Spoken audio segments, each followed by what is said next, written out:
Assalamualaikum warahmatullahi wabarakatuh. Bismillahirrahmanirrahim. Alhamdulillahirabbil alamin. Wassalatu wassalamu ala asyrafil anbiya'i wal mursalin wa ala alihi wa sahbihi ajma'in. Amma ba'du. Marilah kita buka pengajian kita pada pagi hari ini seperti biasanya dengan membacakan suratul Fatihah. Semoga dengan keberkahan bacaan Ummul Quran ini kita niatkan yang pertama kali untuk diri kita masing-masing. Semoga Allah Subhanahu wa ta'ala senantiasa mencurahkan rahmat, taufik dan hidayahnya kepada kita semua. Kita dijadikan oleh Allah Subhanahu wa ta'ala orang-orang yang mencintai ilmu dan semakin bertambah dan bermanfaat ilmu pengetahuan kita. Orang-orang yang mencintai agama dan semakin baik keberagamaan kita kepada Allah Subhanahu wa ta'ala. Dimudahkan semua urusan kita fid dunya wal akhirah. Niat yang kedua, kita niatkan bacaan suratul Fatihah ini untuk kedua orang tua beserta keluarga kita semua. Semoga mereka yang masih hidup diberikan oleh Allah Subhanahu wa ta'ala kesehatan yang baik, kesembuhan dari segala penyakit, rezeki yang halal dan thayyibah, umur yang panjang dalam ketaatan kepada Allah Subhanahu wa ta'ala, dimudahkan semua urusan mereka fid dunya wal akhirah. Untuk keluarga kita yang sudah meninggalkan kita semua, semoga Allah Subhanahu wa ta'ala senantiasa melapangkan kehidupan mereka di alam kuburnya, mengampuni segala khilaf dan dosa mereka, serta menyatukan kita semua bersama mereka kelak di dalam surganya. Niat yang ketiga, kita niatkan bacaan suratul Fatihah ini untuk semua orang yang telah berjasa kepada kita semua. Semoga Allah Subhanahu wa ta'ala senantiasa menerima amal ibadah mereka serta membalasnya dengan balasan yang berlipat ganda. Ala hadhihi niyah wa ala kulli niyatin salihah wa ila hadratin nabiyil mustafa Muhammadir Rasulillahi al-Fatihah. A'udzu billahi minasyaitonir rajim. Bismillahirrahmanirrahim. Alhamdulillahirabbil alamin arrahmanir rahim maliki yaumiddin. Iyyaka na'budu wa iyyaka nasta'in. Ihdinas siratal mustaqim. Siratal ladzina an'amta 'alaihim ghairil maghdubi 'alaihim waladdallin. Amin.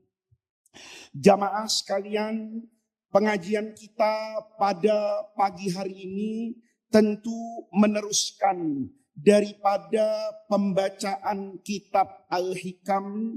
Hikmah yang kita baca pada pagi hari ini itu kelanjutan yang kemarin. Ini saya kalau baca ini itu kadang-kadang berpikir. Saya alhamdulillah ini tidak tahu takdir hidup saya Pak Hasyim jadi nggak ngaji di tempat Pak Hasyim. Dulu saya setiap minggu ngaji di masjidnya beliau itu bertahun-tahun. Ada 15 tahun ya Pak Hasyim ya. 15 tahun saya ngaji di masjidnya beliau itu istiqomah itu. Dari maghrib sampai isya mungkin lebih 15 tahun ya kira-kira ya. Ya adalah mungkin 15 tahun ya. Sekarang saya itu jarang bisa di mana-mana. Ini saya baru dari Surabaya ya. Saya kalau melihat Indonesia hari ini, itu saya ingat sama hikam ini. Hikam yang mau kita baca ini agung. Saya mungkin 2 bulan belakangan inilah, itu hampir setiap minggu, itu enggak di Jakarta, bertemu dengan para guru agama itu di pelosok Nusantara. Kadang saya ngelihat di Sulawesi, kadang saya bertemu itu ada di pelosok Jawa, kadang ada di Sumatera. Saya melihat betapa masih banyak orang itu yang memilih jalan sunyi dalam pengabdiannya kepada Indonesia. Kalau saya ini memilih jalan berisik, ya, jalan berisik itu masjidnya kelihatan, jamaahnya banyak, ya, TikToknya lumayan, ya, Instagramnya istiqomah, itu namanya jalan gaduh, ya, jalan gaduh. Tapi saya bertemu dengan orang-orang yang saya merasa jangan-jangan Indonesia itu masih tegak berdiri itu karena mereka. Orang Indonesia yang bermaksiat itu ada. Yang sekarang nih sedang durhaka kepada orang tuanya ada. Yang sekarang durhaka kepada Rasulullah ada. Tapi yang ngaji hikam ada kan? Nah ini penting nih. Yang korupsi ada, yang nyusahin Indonesia banyak. Tapi di tengah-tengah itu ada mereka yang memilih jalan sunyi. Mengabdikan dirinya menjaga agama Rasulullah. Saya ketemu dengan orang misalnya yang di pelosok desa. Itu baca Fathul Qorib. Baca Fathul Qorib itu dalam kesunyian. Pesantrennya jauh dari kata mewah. Sarana pendidikannya itu jauh dikatakan dari layak. Mungkin musolanya itu gedungnya sudah lapuk. Jalan untuk sampai ke sana itu mungkin tanahnya basah. Mungkin siang itu hanya makan nasi dengan lauk sederhana. Nasi sayur lodeh, sambal misalnya. Tetapi mereka ini itu tidak pernah kepikiran MBG, ya kan? Kepikiran enggak ada. Yang ada dalam benaknya. Itu saya tanya sama dia. Hey, gimana kondisi sekarang? Sudahlah Gus. Biarin yang mikir itu Gus Faiz saja. Yang mikir itu orang kota saja. Ini jangan salah arti. Ada orang kadang-kadang sekarang ini cara pandang agamanya itu sempit. Merasa yang berjuang dengan agama itu mereka yang bicara politik. Merasa bahwa yang berjuang agama itu mereka yang berani amar ma'ruf nahi mungkar. Itu bagian dari perjuangan, tapi bukan semua perjuangan. Ya. Kata dia, yang ngasih nasihat pemerintah banyak, Gus. Yang ngeritik pemerintah banyak. Yang belain IKN banyak. Yang suka sama Roy Suryo, yang fikuli makanin, itu ya takalam daiman an ijazah Jokowi, misalnya fikuli waktin wahin, ya fikuli lamhatin wa nafasin, itu semuanya ngomongnya ijazah palsu, itu ada Gus. Maka saya berpikir, harus ada yang tetap membaca Fathul Qorib. Kalau Gus Faiz tanya, kenapa saya baca matan takrib? Karena yang saya bisa itu cuma matan takrib. Saya kalau mau menyalahkan pemerintah soal dolar yang melejit, ya, ini dolar naik ini saya agak sedih, ya, karena umroh jadi mahal nanti. Ya kan? Saya mau ngaji hikam di depan makam Ibnu Athaillah itu kan jadi mahal biayanya karena dolarnya, Allahumma ufir lahu, dolar ini sudah mau 18.000. Saya enggak ahli itu. Saya enggak bisa menganalisa itu. Tapi saya bisa menganalisa sholat. Saya bisa tahu mana yang sholatnya benar, mana yang tidak benar menurut fikihnya Imam Syafi'i. Maka biarkanlah saya itu mengajar Fathul Qorib. Yang lain melakukan yang ini. Saya kadang-kadang ngelihat kiai yang adem kayak gini itu. Saya berpikir Indonesia itu dijaga bukan oleh orang yang hebat. Indonesia dijaga itu bukan oleh gemuruh ilmu. Tapi Indonesia itu dijaga oleh ketulusan hati yang mengajarkan kepada anak negeri ini untuk cinta kepada Allah. Untuk ingat kepada Rasulullah dan tidak pernah membenci tanah di mana dia sujud di atasnya. Itu kadang-kadang buat saya itu hari ini, walaupun kadang-kadang kalau sampai ke Jakarta, itu pusing juga. Ya. Ya, mau ngaji tiket pesawatnya serem sekarang, ya kan? Harga tiket pesawatnya serem sekarang. Ngelihat pom bensin itu juga serem-serem harganya, ya kan? Minyak yang tidak disubsidi itu lompat-lompat, serem harganya. Ya, ngelihat orang ribut-ribut juga serem. Ya, dengerin TikTok itu, Masya Allah. Kayaknya udah mau kiamat sebentar lagi. Lihat Instagram, dajalnya nggak sedikit gitu loh ya. Tapi lihat kiai dengan wajah yang teduh itu. Saya merasa bahwa selama itu masih ada, maka nyala api agama, cahaya iman itu masih tetap terjaga. Ini saya belum ngaji curhat duluan. Ini efek karena sering lihat gitu. Jadi saya tuh sekarang jadi zikir itu datang ke pesantren. Saya datang ngaji-ngaji ke pesantren itu berkaca pada diri saya sendiri. Betapa saya yang kotor itu dimuliakan oleh orang. Sementara begitu banyak orang yang bersih tapi tidak mendapatkan kemuliaan yang seharusnya mereka dapatkan. Maka hari ini karena saya habis keliling kayak gitu 2 bulan, kena hikam nih yang kayak gini tuh masuk banget di hati saya. Apa kata Ibnu Athaillah? La tatruki dzikra li adami hudurika ma'allahi fihi. Li anna ghaflataka an wujudi dzikrihi asyaddu min ghaflatika fi wujudi dzikrihi. Ini mahal banget. Fa'asa ayyarfa'aka min dzikrin ma'a wujudi ghaflatin ila dzikrin ma'a wujudi yaqzatin. Wa min dzikrin ma'a wujudi yaqzatin ila dzikrin ma'a wujudi hudurin. Wa min dzikrin ma'a wujudi hudurin ila dzikrin ma'a wujudi ghaibiyatin. Ma'a wujudi ghaibatin amma siwal madhkuri. Wa ma dzalika 'ala Allahi bi aziz. Nih hebat. Kata Ibnu Athaillah, la tatruki dzikra. Jangan pernah meninggalkan zikir. Zikir ini kalau guru saya dulu bilang, Prof. Said Ramadan Buti, zikir itu artinya mengingat Allah.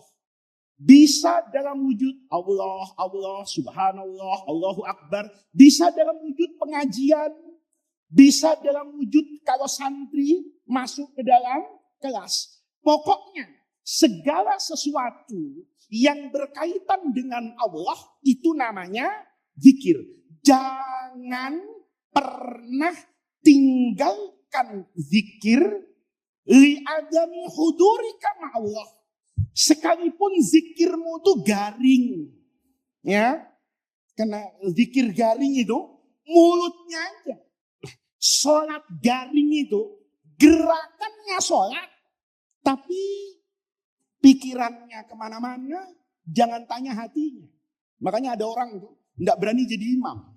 Bukan karena bacaannya salah. Karena tidak pernah khusyuk kalau sholat.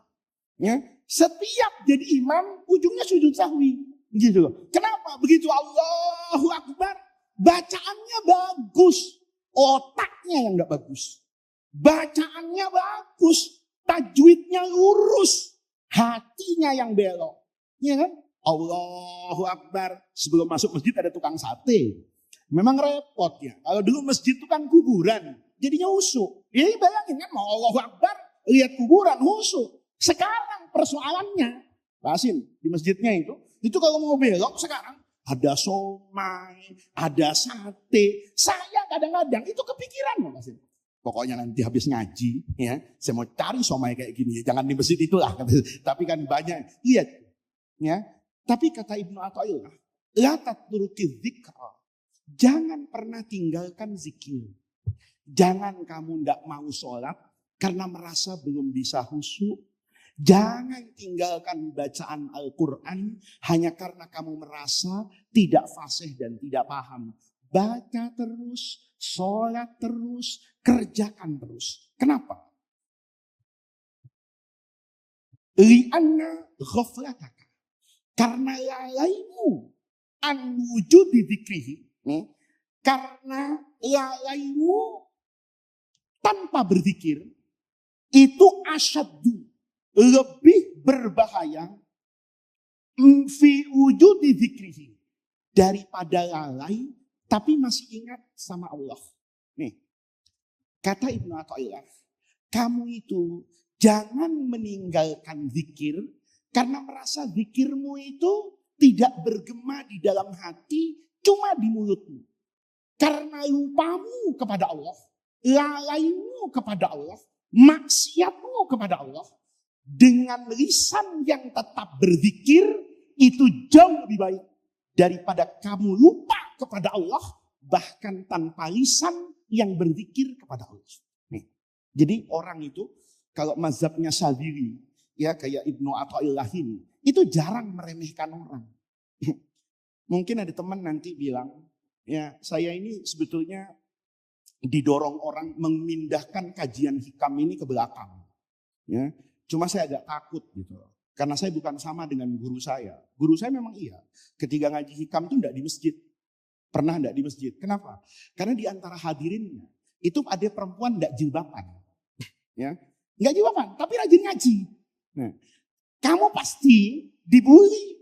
Ya, enggak usah ngaji, enggak ada manfaatnya. Kenapa? Ngajinya enggak masuk ke hatimu, itu buktinya. Rajin ngaji, tapi enggak tutup aurat. Tuh, kita sering begitu.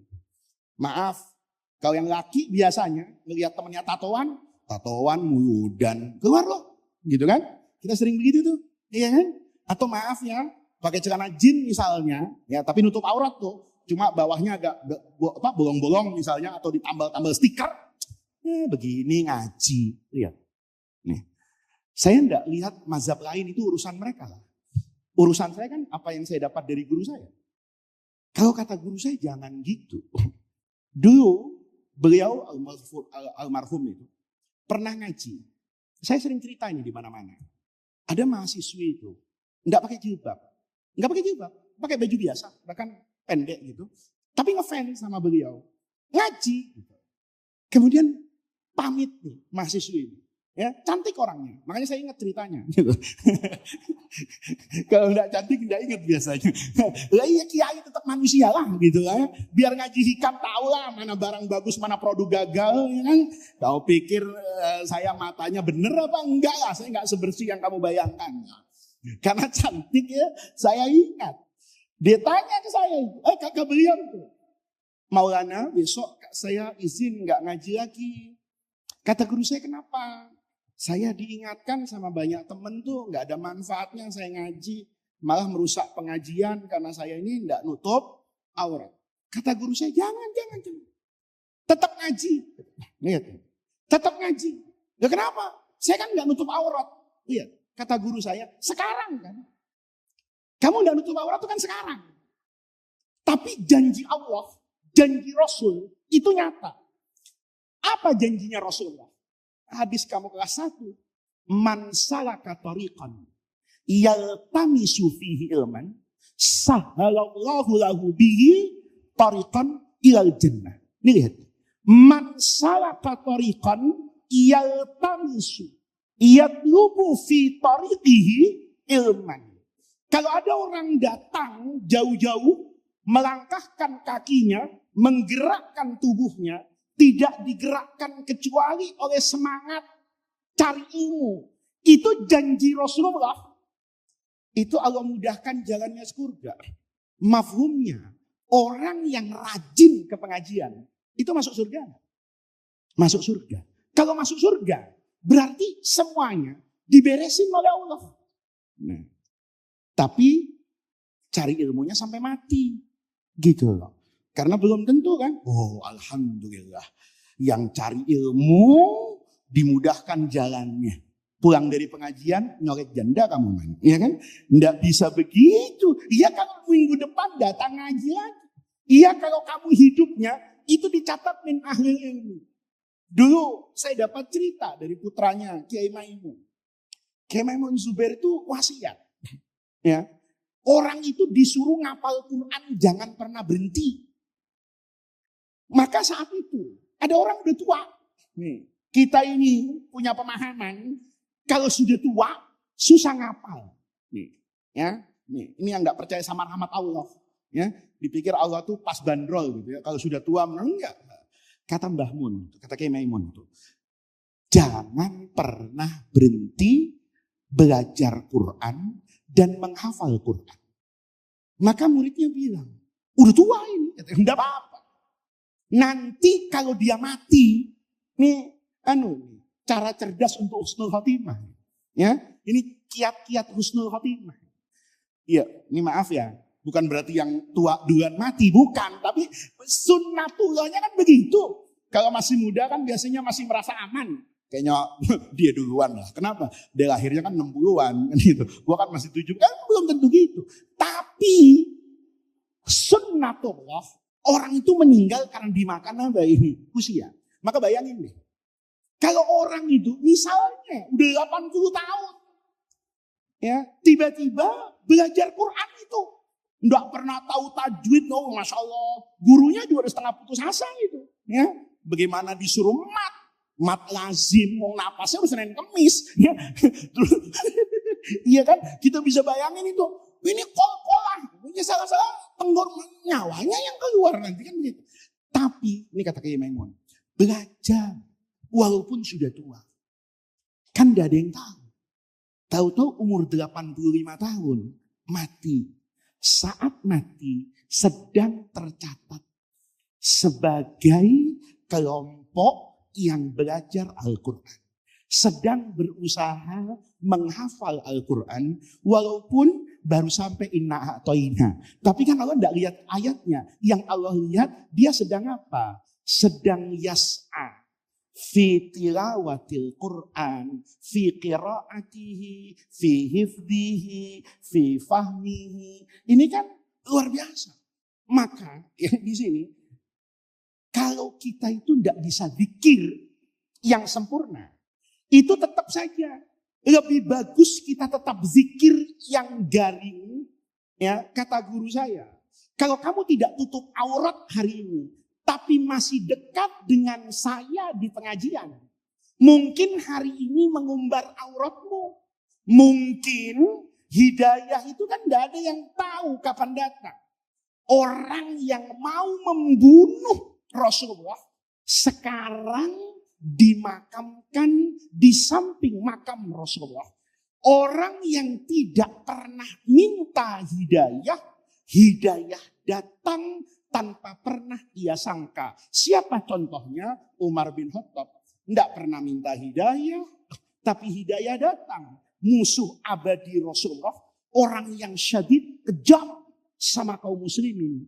Itu menjadi Amirul Mukminin nanti, pengganti Sayyidina Abu Bakar yang terkenal dengan luas kasihnya kepada orang-orang yang lemah dan miskin. Itulah Sayyidina Umar. Maka jangan pernah tinggalkan itu semua. Kenapa? Nih lihat. Karena kalau lisanmu berzikir, lisan ini memberi apa ini? Dampak kepada hati. Nih, al-jawarih, kata guru saya.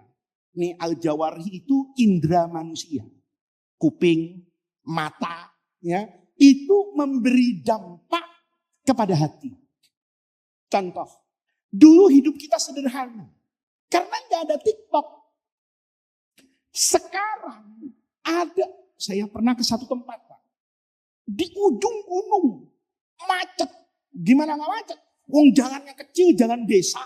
Tahu-tahu orang dari kota semuanya ke situ. Gara-gara apa? TikTokers.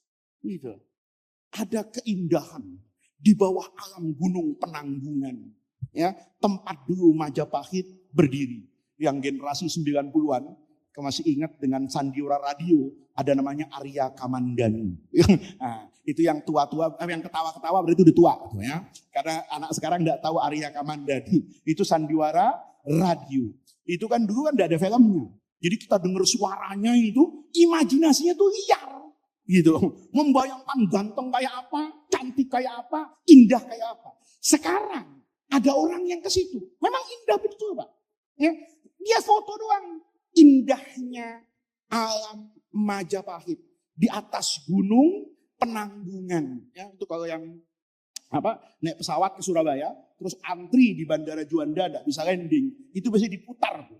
Ke atasnya gunung Penanggungan, Welirang, Anjasmoro, Arjuno, indah betul.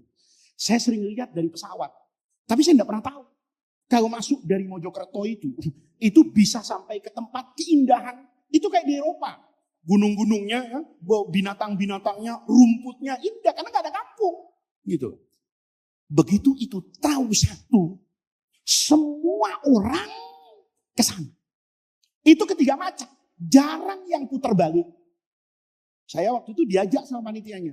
Saya bilang, ini teman, Gus mau ke sana. Mau. Oh, nggak apa-apa Gus, kami anterin. Udah, pesawatnya saya robah. Mestinya saya habis subuh pulang, duhur aja lah kata saya. Besok habis sarapan, saya anterin saya. Siap. Toto macetnya luar biasa. Saya putar balik.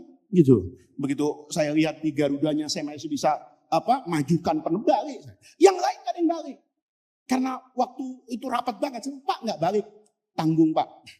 Hati saya itu penasaran untuk sampai ke sini. Kenapa hatinya penasaran?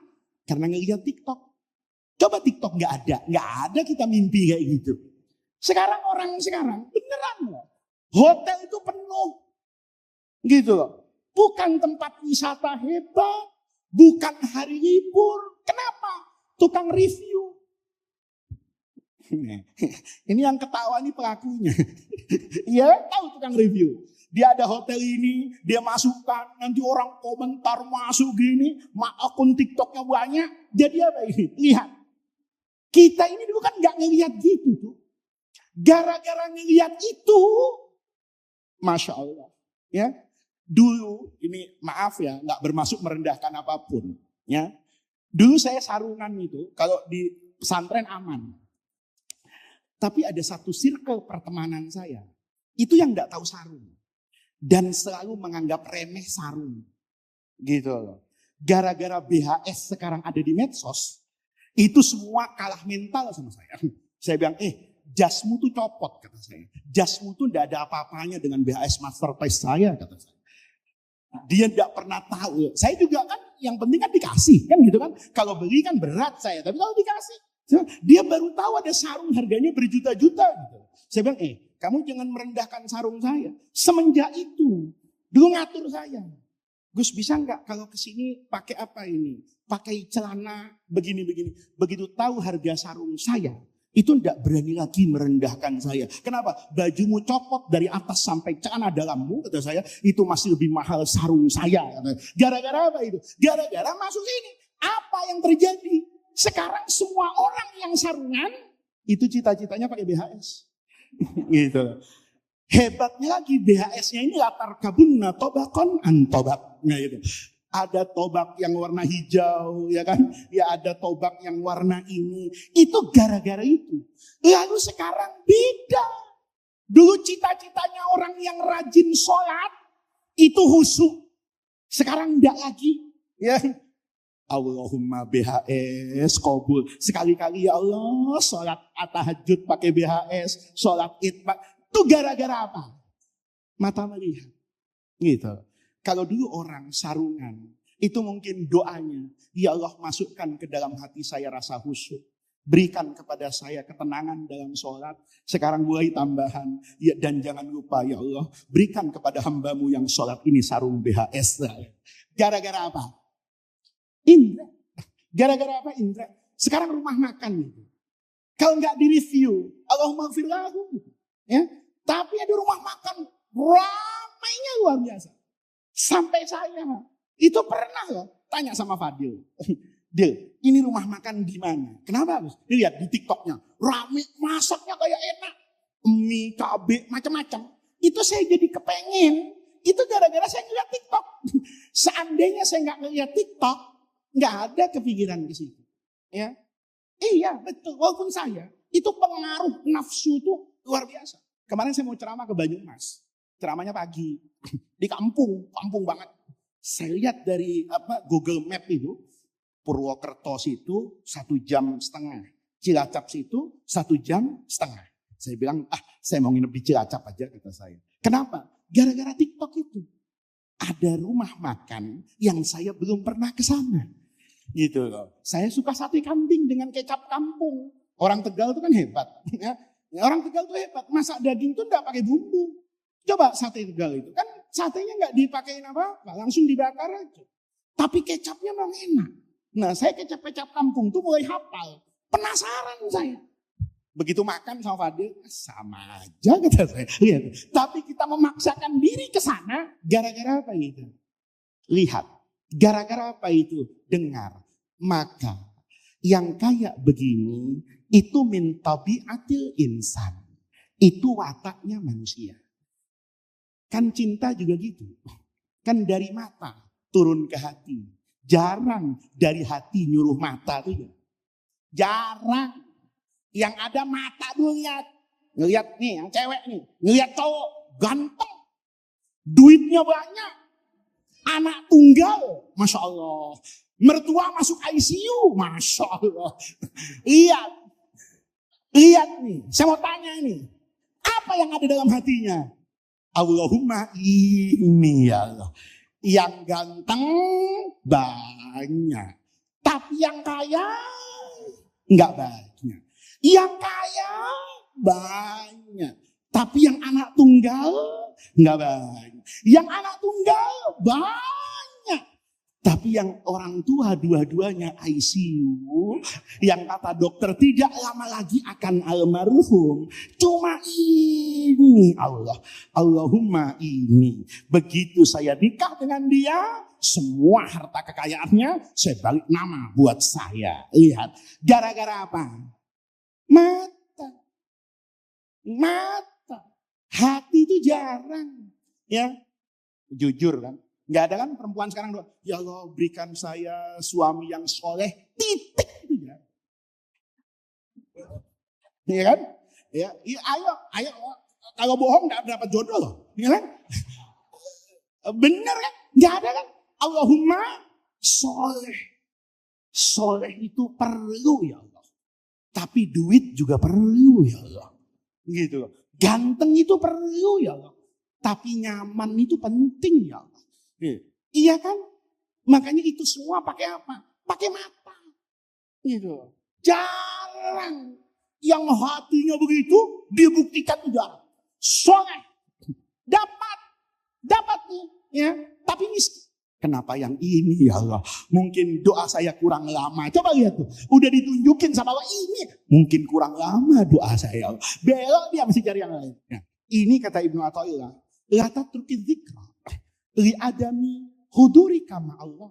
Kalaupun hati kita tidak bisa sama Allah, tapi yang paling penting dan paling utama, lisannya basahi. Makanya kata Rasulullah, la yazal lisanuka ratban min dzikrillah.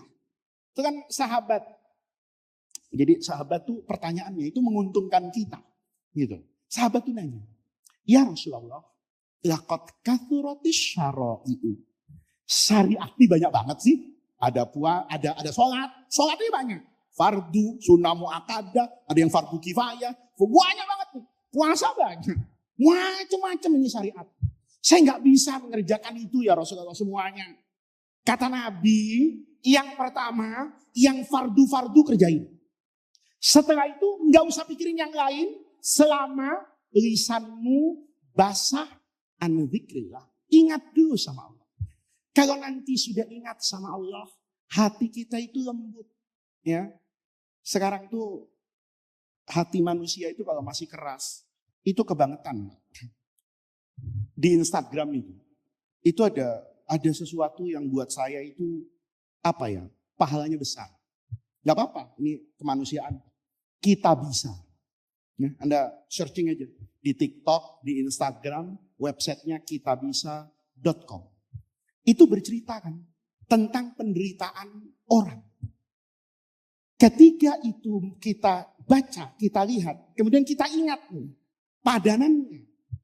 Maka dengan mudah banget, apalagi sekarang kan orang itu Masya Allah mengetuk hati itu mudah. Karena sedekahnya pakai kris.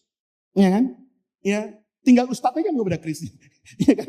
Iya, teknologi itu bagus walaupun negatif. Negatifnya jadi susah sedekah. Jujur ya, saya itu kok kemana-mana sekarang nggak pernah bawa uang.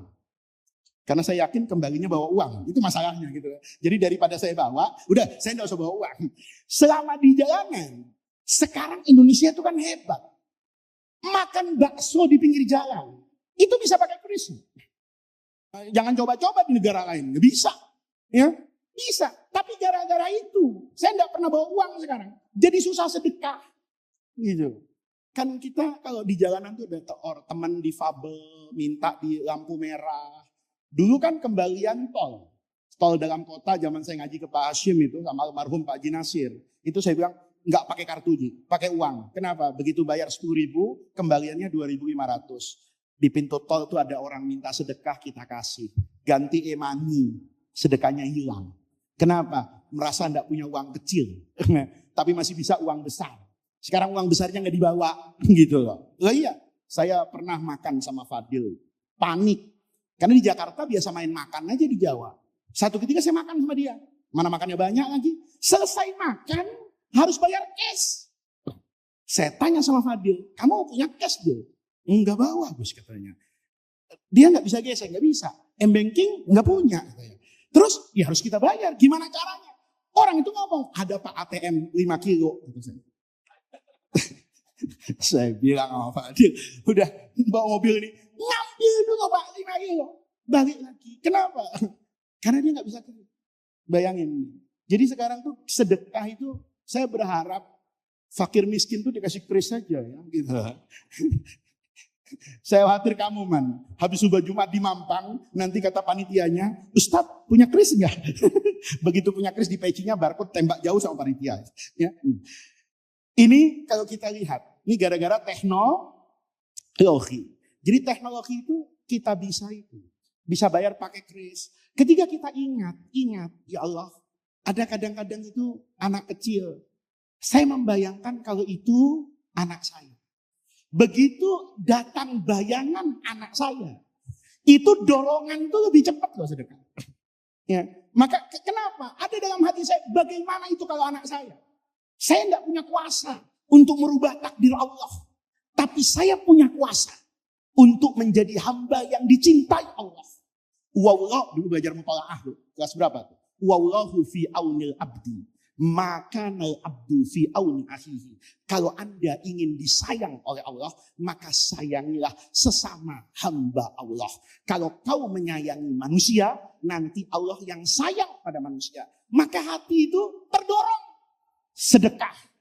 Kalaupun kamu tidak seperti itu, nanti pahalanya dalam surga. Kalau kamu seperti itu, kamu katakan kepada Allah, ya Allah, jangan biarkan anak keturunan saya seperti ini. Karena dulu orang yang seperti ini saya bantu. Maka kelak bantulah zuriyah saya sebagaimana saya membantu zuriyah orang lain.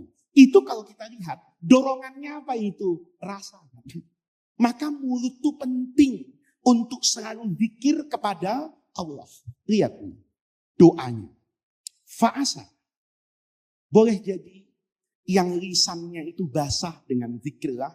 Ayyar fa'aka. Allah nanti akan menaikkan kelasmu. Naik tingkatan. Min zikrin, dari zikir. Ma'awujudi ghaflatin.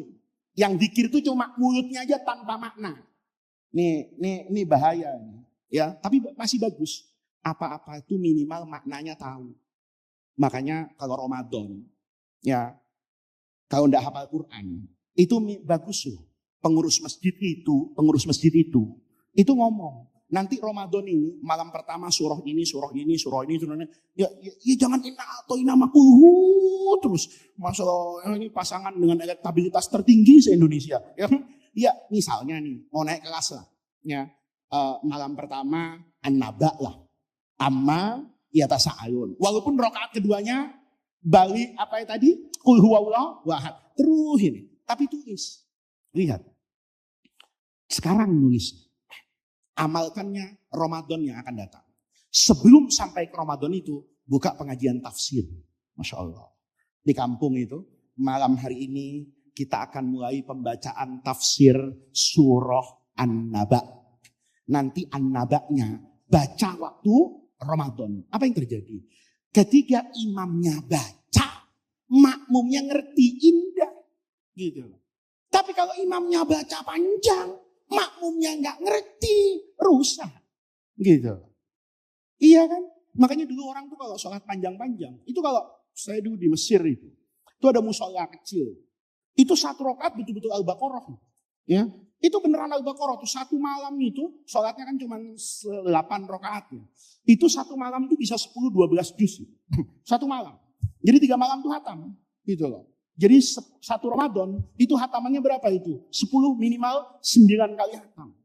Itu panjang. Makmum makmumnya jangan dipraktekkan langsung. Ini kadang-kadang kita niru imamnya doang, tapi nggak ngatur makmumnya. Akhirnya makmumnya pindah musola. Pengurus musolanya kaget. Gua datengin imam hafal Quran kok makmumnya sedikit. Ya sedikit lah. Dulu makmumi imamnya itu bacaannya panjang lebih dari 200 ayat. Imamnya Rasulullah. Makmumnya Sayyidina Abu Bakar. Lihat dulu nih. Saya mau cari imam yang uswah sama Nabi. Ada. Tapi makmum yang uswahnya Abu Bakar sulit pakai tok. Sulit tok pakai tok. Ya, kalau sulit pakai tok itu masih cari ketemu, Pak. Ya, kalau cari imam, ya makanya imam itu ada syaratnya. Makmum nggak ada syaratnya. Kalau makmum pakai syarat, nggak ada makmumnya. Iya tak? Lihat tuh. Kita ini harus dua. Nah, jangan imamnya diberesin, tapi kitanya nggak ngeberesin diri. Nggak siap. Kalau imamnya Rasulullah, makmumnya Sayyidina Abu Bakar. Di sana, itu biasa Pak. Memang dari awal Ramadan dulu, itu makmumnya nggak banyak, 15 orang. Itu nanti ujung-ujungnya malam lebaran, tinggal 10 orang. Gitu loh. Biasa itu. Kenapa? Panjang. Tapi makmumnya hafal. Makmumnya ngerti. Imamnya baca, dia kayak ngaji, nonton film. Dia baca ayat ini, ingat waktu ngaji tafsir Ibnu Katsir. Dia baca ini, dia ingat kisah yang diceritakan gurunya di situ. Makanya di sini ya, zikir itu mudah-mudahan kalau lisannya basah, nanti naik kelas nih. Ya, kayak kita tuh kalau sering ngelihat di TikTok, itu kan hatinya ngomong, Allahumma mampu, Allahumma kaya. Lihat. Nih, semakin didorong Allahumma kaya, Allahumma mampu, dia ngomong sama otaknya, cari kerjaan. Ya. Jangan jadi guru honorer, iya kan? Gajinya lama, kerja di MBG, ya kan? Gajinya UMR, timbang nyuci-nyuci doang, ya kan? Tapi gajinya lancar. Itu kan bisikan dari mana itu? Hati. Paham, Bapak? Jadi di sini kalau kita lihat di sini bahwa Ibnu Athaillah tuh ngajarin. Orang tuh kalau mau jadi wali ada tingkatannya. Kita nih zikir mau langsung khusyuk nggak bisa. Mulutnya ajarin dulu. Nanti mulut yang terajar ini teriak, kupingnya denger nih. Allah. Wah, punya Allah. Ini kan Allah. Begitu Allah ma'a wujudi ghaflah ila zikrin ma'a wujudi yaqdah. Mulai otaknya ini bilang, kenapa Tuhan itu Allah? Kenapa uzkurullah? Nanti kata Rasulullah, tidak akan datang hari kiamat kecuali di muka bumi ini tinggal anak keturunan Luka ibni Luka. Kenapa? Ini nggak bisa zikir Allah. Otaknya mikir itu. Kenapa Allah ya? Kenapa Allah? Ya, misalnya nih, nggak saya terangin semuanya. Kalau ingin saya terangin semuanya, undang saya di rumahnya man, ya kan? Ya. Allah itu kan lafaz, otak tuh bilang, tidak ada nama apapun dan siapapun itu sesempurna nama Allah. Nama Allah itu hurufnya dipretelin satu persatu, itu tetap kembali kepada Allah. Gitu loh. Namanya Ahmad, bagus nih nama Nabi. Tapi A-nya hilang, bingung bacanya. Gimana bacanya? Ya kan? Tahu-tahu ada Ham, gimana baca? Gitu loh. Muhammad, M-nya hilang. Nggak enak. Disingkat juga nggak enak. Jangan tersinggung ya. Kan ada orang tuh, namanya bagus Muhammad, panggilannya Mamat. Itu ada, saya baru tahu tuh ada orang minta nama sama saya. Gus, anak saya lahir nih Gus, kasih nama. Saya bilang ya tunggu 3 hari. Ngasih nama itu kan gak boleh sembarangan. Harus zikir dulu, istikharah dulu. 3 hari saya sudah wiritan. Saya kasih nama, ditolak. Santri sekarang, santri Samik Nawa pikir-pikir. Memang murid Protestan semua sekarang ini. Protes. Saya udah capek-capek. Udah Masya Allah udah dibacain sholawat. Saya kirim ke dia. Dan gak satu, tiga-tiganya ditolak. Kenapa? Ada Muhammadnya semua, Gus. Loh, kan nama Nabi. Tahu, Gus, itu nama Nabi. Tapi budaya di kampung saya, kalau ada orang depannya namanya Muhammad, nama belakangnya itu mahjub. Kalau Faro itu nggak disebut. Mana Hajbul Hirman lagi hilang dari ingatan. Yang diingat depannya doang. Kan bagus Muhammad. Itu masalahnya. Semua Muhammad, ya, itu iqlal wal ibdalnya di kampung saya, Soro Mamat katanya. Jadi saya enggak enak kalau anak saya nanti kecil dipanggil Mamat. Saya ganti, ya udah Mahmud. Apalagi Gus, Mahmud jadi Mehmet. Katanya astagfirullahaladzim. Jadi ya pokoknya kalau bisa Gus, dihilangkan dari dua itu. Ya. Itu kan berarti bukan nolak nama Nabi kan. Tapi dia nggak mungkin mengajarkan orang sekampung itu supaya jangan ya nggak bisa. Akhirnya jangan itu deh Gus, cari yang lain. Allah nggak gitu. Alifnya buang, lillahi. Allahnya Allahu nurus samawati. Allahu la ilaha illa huwa. Alifnya buang. Lillahi. Lillahi ma fis samawati wa ma fil ardi. Lam yang pertama buang. Lahu ma fis samawati wa ma fil ardi. Lamnya buang. Hu. Qul huwallahu ahad. Hatinya ngomong. Iya ya. Ini yang maha sempurna. Kalaupun saya tidak tahu, minimal secara lafaz ini sempurna. Zikir dia. Allah, Allah, Allah, Allah, Allah. Seiring bertambahnya nanti, kata Ibnu Athaillah, wa min zikrin ma'awujudi yakdhotin. Sudah paham nih. Jadi yakdhoh ini karena waktunya tidak panjang. Yakdhoh dalam terminologi sufi itu yakdhotul akli. Jadi kalau yang tadi itu kita katakan ghaflah, itu ghaflatul lisan wal akli wal qalbi. Ini cuma ngomong tanpa makna. Dia ngomong juga nggak tahu apa. Tapi yang kedua naik tingkat nih. Namanya yakdhoh. Yakdhoh tuh hidayatul ilmi. Nih, Anda ngaji tahajud itu istimewa.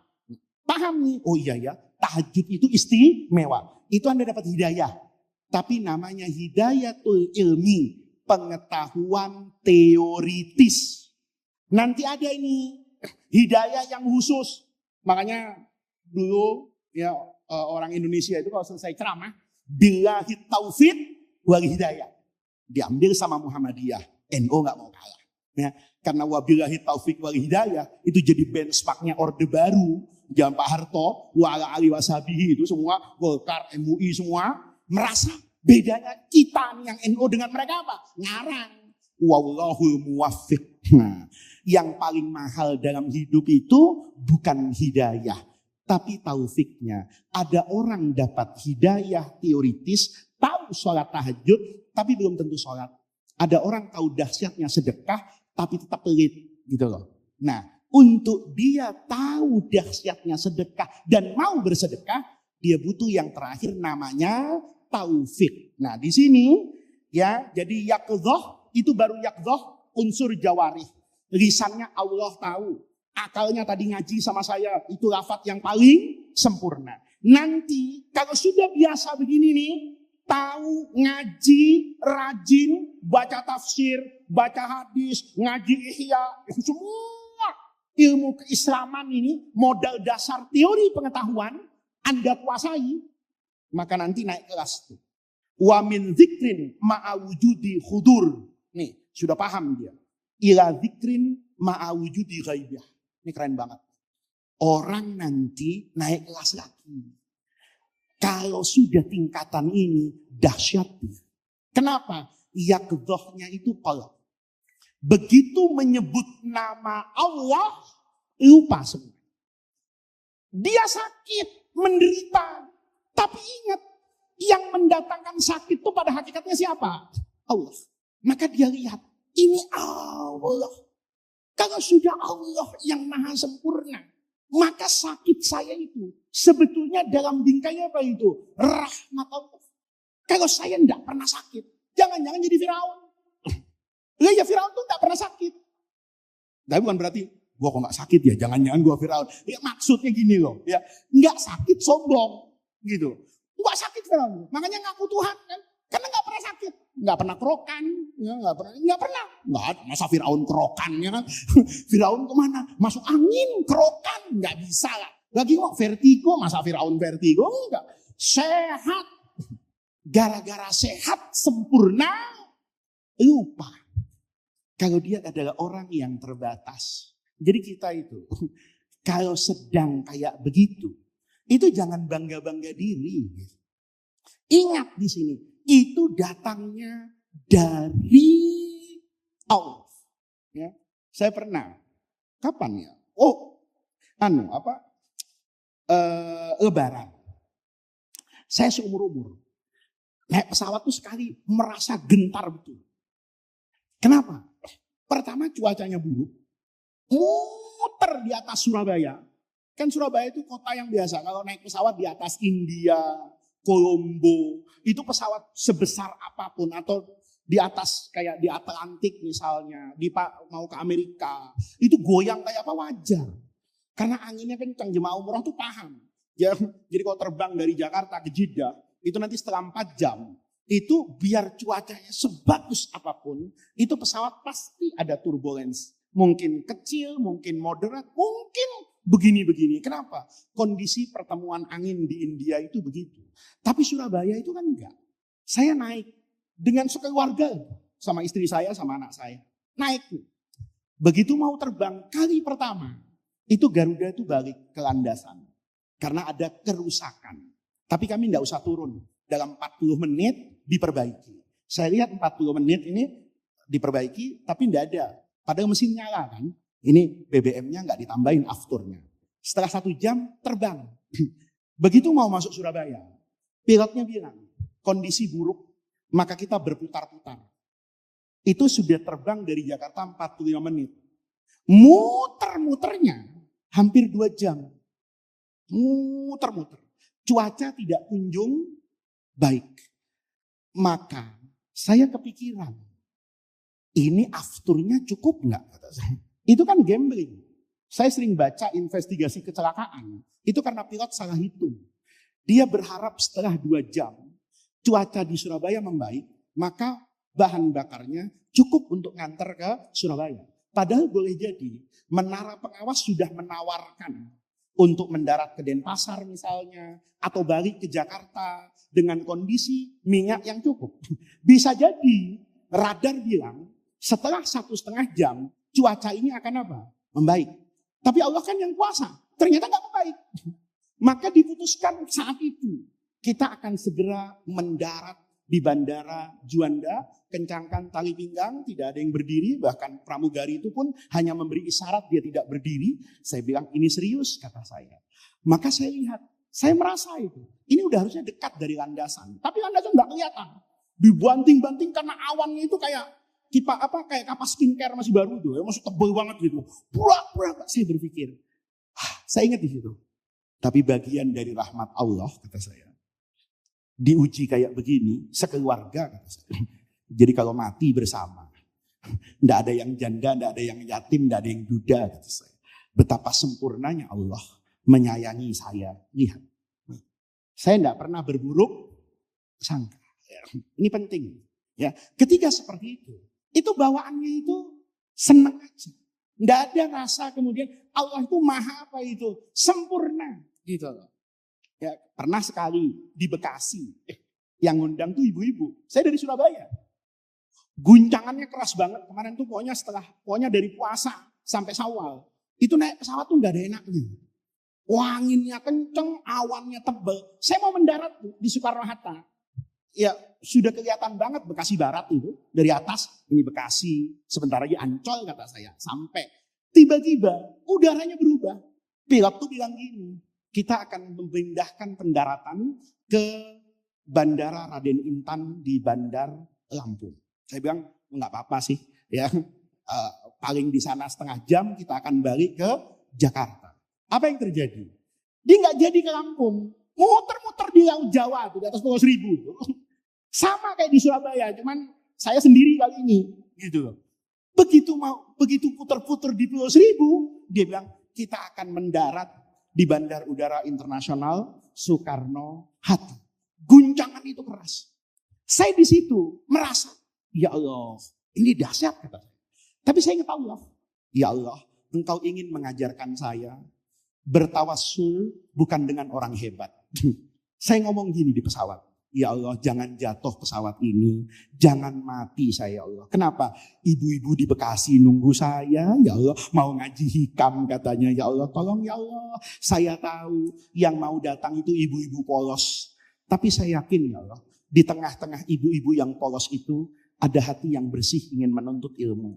Ada doa yang tulus untuk saya datang ke sana.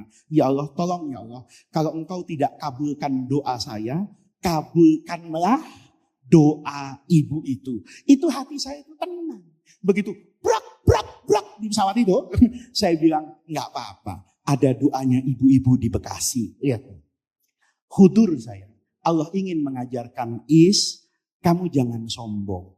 Lihat, kamu jangan sombong. Bahwa yang membuatmu tetap hidup sekarang, itu bukan hizib nasormu. Gitu loh. Yang membuatmu tetap hidup sekarang, itu bukan hafalan Quran yang ada di kepalamu. Tapi prasangka baik masyarakat kepadamu. Lihat. Oh, itu namanya sudah ghaibah. Melepaskan keagungan diri, lebur menjadi rahmat Allah. Nih, Anda enggak usah bilang, apa besok saya bisa begitu? Jangankan Anda, saya aja nggak yakin kalau saya bisa kayak begitu. Tapi sejarah masa lalu itu bilang ada yang kayak gitu. Sayyidina Bilal kan nggak pernah ngeluh, nggak ada kayak nggak ada itu. Ketiga, masya Allah, dibakar itu, dikasih arang menyala di atas batu, di bawah terik matahari Mekah yang panas. Bilalnya ngomong apa? Ahadun ahad. Bahkan gak ingat tuh. Ya, kita tadi masih ingat. Ya arhamar rahimin. Masih begitu kan? Ya arhamar rahimin. Farij alal muslimin. Ya Allah, jawabannya. Dia gak ingat itu. Cuman ingatnya ahadun ahad. Hanya kepadamu ya Allah. Tawajuh saya. Antal ahad, ahadun ahad, ahadun ahad, ahadun ahad. Ketika beliau diapakan itu? Waqta adabihi. Itu namanya ghaibah. Bisa nggak begitu? Tergantung hatinya. Makanya dulu ya, perasaan kayak gitu yang ditanamkan oleh para ulama. Dulu ada alim besar. Nanti Anda carilah di mana itu di Google.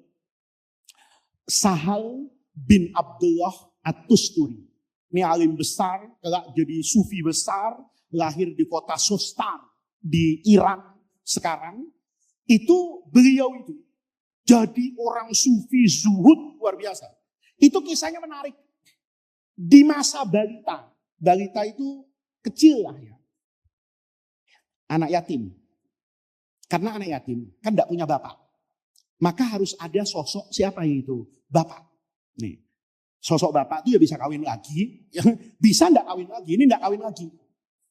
Maka sama ibunya. Itu dititipkan ke adik laki-lakinya. Om, paman. Kalau bahasa Arabnya kholun. Karena dari ibu. Arab tuh dirinci. Kalau amun itu dari bapak. Kalau dari ibu namanya kholun. Kalau perempuan jadi kholatun. Jadi ada ammi, ada kholi. Ada ammati, ada kholati. Ini khol. Adik laki-laki ibunya. Namanya Muhammad bin Siwar. Ini bukan ulama besar. Tapi orang yang istiqomah, taat kepada Allah. Maka anak kecil ini, dari kecil, itu ngelihat pengganti ayahnya pada siapa itu? Pamannya. Pamannya itu ibadah, tenang, hidupnya itu ya tenang. Jalan ke sandung batu, alhamdulillah. Ya kan? Jalan dapat bakso, wa syukrulillah. Gitu. Pokoknya hidupnya itu tenang banget. Maka anak ini dari kecil itu ngelihat wajah pamannya itu adem. Tahu adem? Ya, kita ini kadang-kadang, saya kalau masuk ke pesantren tua, saya kemarin ke Tebu Ireng itu. Saya merasa kenapa ya? Setiap masuk pesantren tua itu kok bawaannya adem. Karena pesantren ini dibangun dengan doa orang-orang soleh dulu. dibangun dengan keikhlasan. Kan nggak ada kiai dulu itu bikin panitia penerimaan santri baru itu nggak ada. Ya, terus pasang target, terus promo, santri saya sekarang juga nggak ada. Tulus saja, dia datang, nggak datang. Maka begitu masuk tuh rasanya apa itu? Adem. Kenapa? Di situ ada barokah. Kan kita ketemu sama orang pintar tapi nggak adem. Kita ngobrol sama dia, pintar nih, tapi nggak adem. Ada orang kadang-kadang jarang ngomong, tapi ngelihat dan bersama dengan orang ini, hati itu rasanya adem, damai. Ngelihat mukanya aja adem. Kan ada orang, kalau kita lihat mukanya kayak ngajak berantem aja kan gitu kan, tapi ini adem gitu. Ini kata Abdul Mu'asahal, paman ini luar biasa. Maka ketika besar nih, ya sudah mulai masuk usia yang mengerti. Dia bilang gini, karena tidur sama pamannya sholat diajak, tapi nggak diajak sholat. Gitu. Ya anak kecil kan, paman sholat dulu ya. Apa itu sholat paman? Ya sholat itu kita mengingat Allah, kita itu aja. Maka si anak tuh bilang gini, paman, saya pengen seperti paman. Ajak saya paman. Sholat yang malam tuh yang mau sampai subuh, saya mau tidur, paman masih sholat. Saya bangun tidur, paman masih sholat. Gitu kan. Kalau kita bangun dari tidur, orang udah sholat semua. Orang udah sholat semua, subuh, baru kita bangun. Saya bangun, paman sholat. Ajak paman, ajarin paman. Enggak, kata pamannya. Enggak usah sholatnya. Kalau masih kecil, masih umur 5 tahun. Ngapain paman? Paman kasih bacaan ya. Bangun tidur baca, keluar rumah baca, masuk rumah baca, mau tidur baca, di tengah-tengah main baca. Pokoknya ada waktu baca. Apa paman? Gampang. Ini tarekat biasanya ngajarin gini dulu. Allahuma'i, Allahu naziri, Allahu syahidun alayya. Ada yang pisah, ada yang pendek. Allah sama kepada domir kita semua. Allahuma'i, Allahu naziri, Allahu syahidi. Ada yang merubah Allahu syahidun alayya. Itu 2 redaksi saya pernah dengar dari guru-guru saya. Kata pamannya, enggak usah nak. Kamu ngomong aja dalam hatimu, zikir mulutmu tuh tiap hari. Apa paman? Enggak panjang-panjang. Gitu kan enggak. Anak 5 tahun diajak sholat tasbih. Ya Allah, kakinya merasa pempas sudah basah masih tasbihan aja kan. Kamu suci anak ya, kalau nanti kamu belum pipis, masih bersih, ngomong nah. Allahuma'i. Allah tuh selalu bersama saya. Allahu nadhiri. Allah tuh maha melihat. Ya, nggak ada. La yakhfa alaihi khafiyah. Nggak ada yang tersembunyi dari Allah.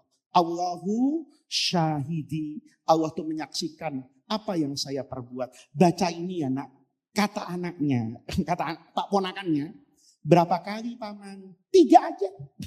Ya, 3 kamu hayatin. Allahuma'i. Kapanpun, dimanapun, dalam kondisi apapun, Allah selalu bersama saya. Allahu nadhiri. Allah melihat saya. Allahu syahidun alayya. Allah juga menyaksikan saya.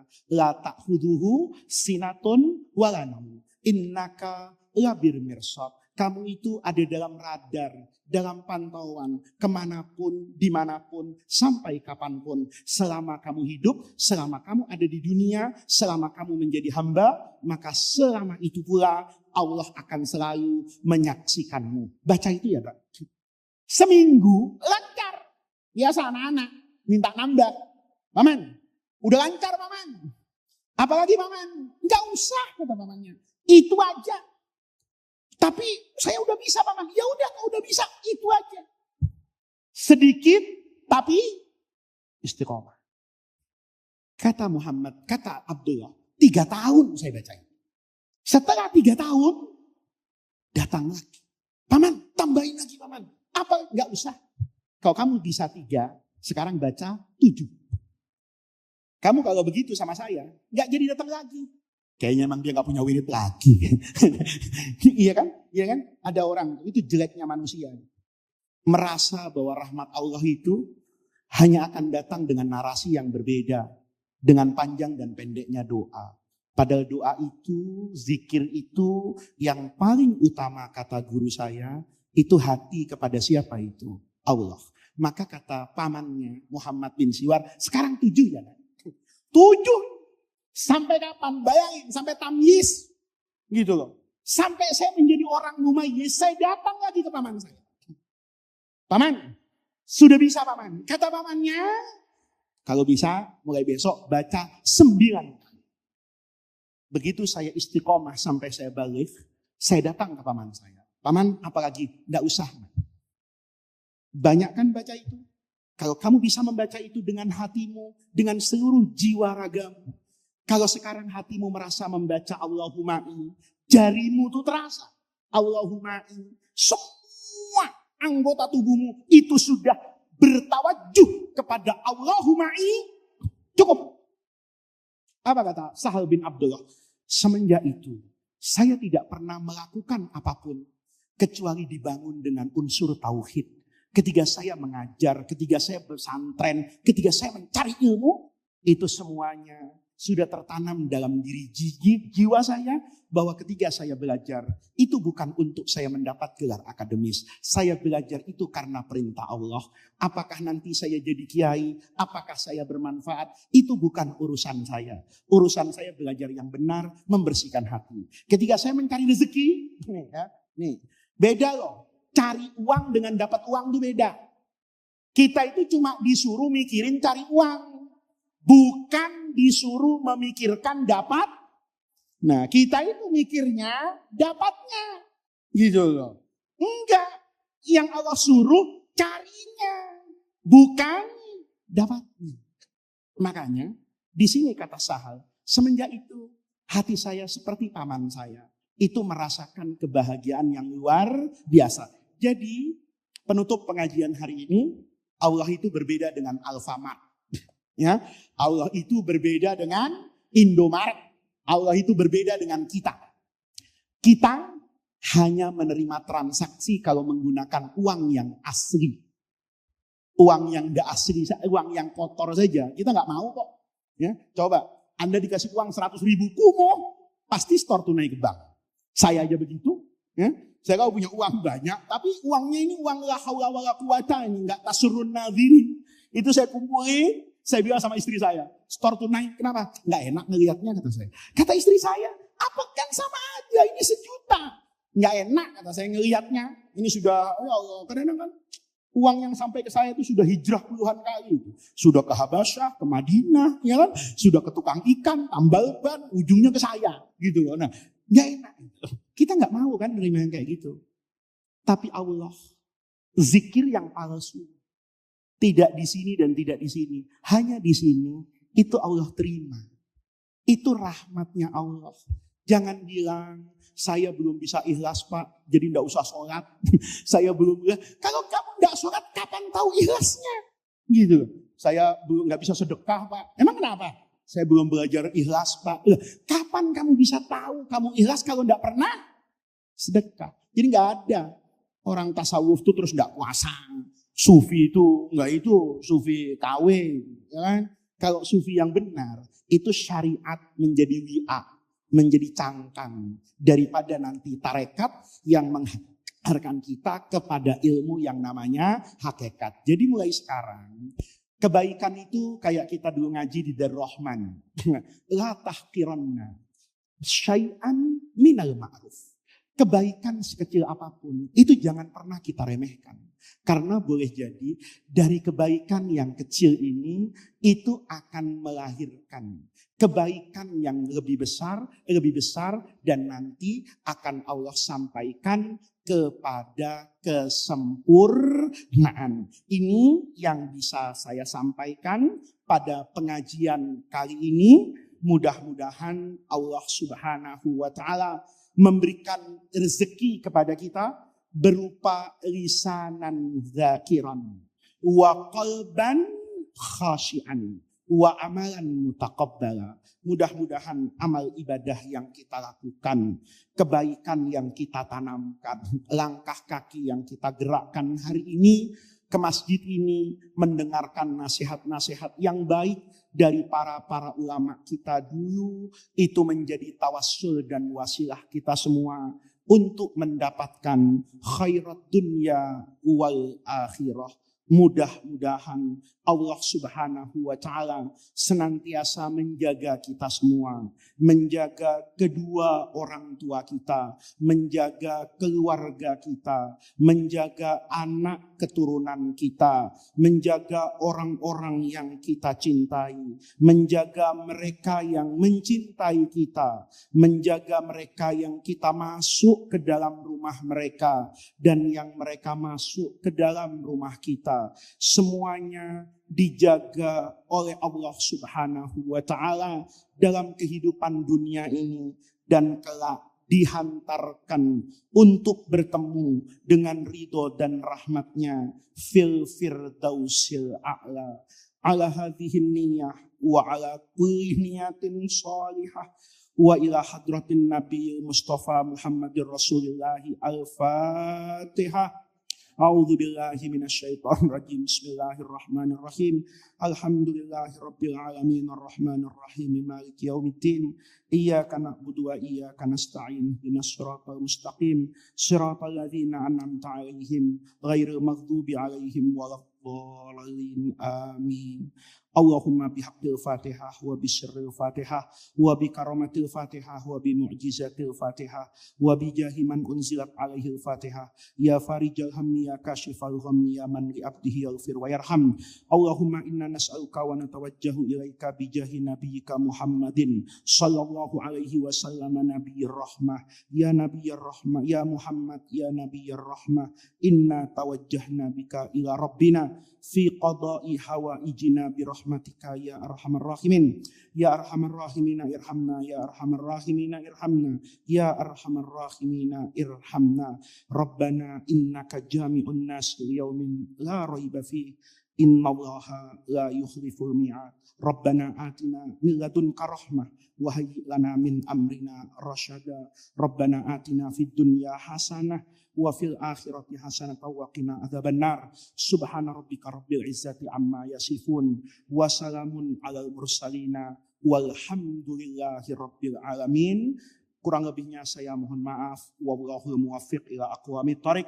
Assalamualaikum warahmatullahi wabarakatuh.